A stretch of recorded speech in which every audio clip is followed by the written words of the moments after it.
রাসূল সাল্লাল্লাহু আলাইহি ওয়াসাল্লামকে জিজ্ঞেস করা হলো, নবী হে, কোন জিনিস মানুষকে সবচেয়ে বেশি আল্লাহর জান্নাতে প্রবেশ করাবে? সুইলা রাসূলুল্লাহ সাল্লাল্লাহু আলাইহি ওয়াসাল্লাম আন আকসারি মা ইউদখিলুন নাস আল জান্নাহ।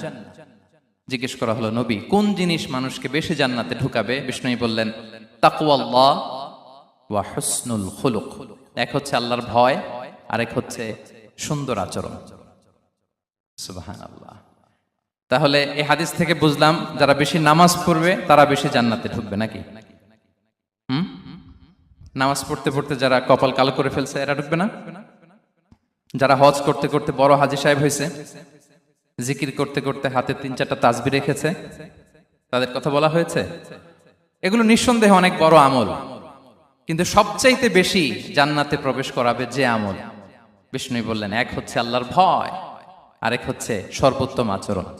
প্রিয় ভাইরা, ইসলামের মেজাজটাকে চিনে নেন, ইসলামের এসেন্সটাকে বুঝে নেন। আমরা ভালো আচরণকে গুরুত্ব দিতে চাই না।